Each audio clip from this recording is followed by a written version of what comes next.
This is a quick video on cooling system flushes and why. Here we have a simple graphic of a cooling system showing how it's circulating and why. And let me explain this real quick and give you some basic coolant theory or cooling system operation 101. Basically, here's your radiator. The coolant comes in on the upper hose and it's pumped down through the actual radiator and pulled up on the suction side through a water pump.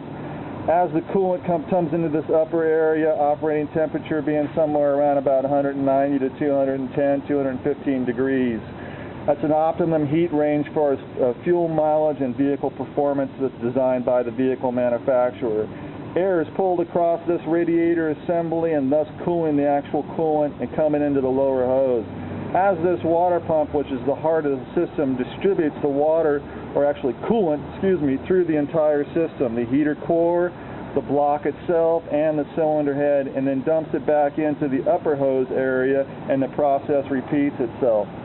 Our cooling system flush machine, which is right here, has a suction and a discharge hose. Both these hoses right here, they attach into the upper radiator.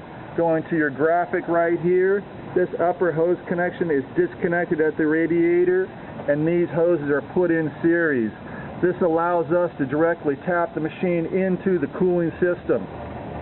Let me explain about checking your coolant. When you check your coolant on a hot vehicle, this is your radiator cap and your radiator. You do not want to remove this when this vehicle is at operating temperature. It is under pressure, 15 to 20 pounds, hot coolant. You take it off, you could get burned and it could spray you. Most manufacturers have a reservoir bottle. When you need to add coolant to your system, it's being demonstrated here, this is where you want to add it. As far as the coolant level in the reservoir bottle, most manufacturers have a designation line that's usually about midway in this plastic bottle, and you can see the coolant in there so you have a quick reference and a quick visual as far as seeing what's going on. If this reservoir bottle was completely dry, that means the coolant's going somewhere. It's either being burned in the engine or it's leaking out a hose. Now let me explain something about cooling system maintenance. Hoses rot from the inside out. The coolant's on the inside of the hose. When we check hoses, we squeeze hoses. If we squeeze them and they become crunchy, and that crunchy feeling, that means we're breaking apart the scalding and the buildup inside of here and the deterioration that's taking place on the inside of the hoses. Hoses don't break from the outside in, they break from the inside out and they swell and deteriorate. Most cooling system hoses get changed anywhere from 60 to 100,000 miles. Our mark in the sand is usually at 100,000. Cooling system flushes should be done about every 30,000, and just like anything else, coolant breaks down like it does with oil, transmissions, and so forth.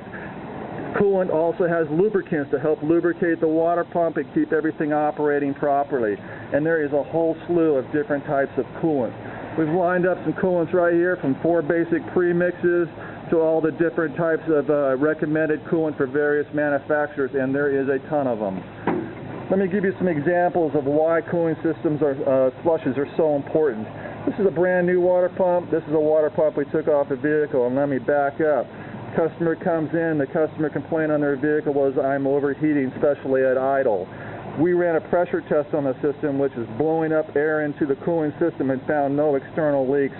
We ran a block test, which checks for cylinder combustion gases in the cooling system. That came back negative. We suspected a water pump was not circulating properly due to corrosion, and you can see the impeller on this is basically gone. We recommended removing the water pump and thus found this situation. You can see the huge difference on this. As the water pump rotates, the side view of this impeller that you can see right there, which is the heart valve of the system, circulates that water. This was basically not circulating hardly anything, thus the overheat complaint.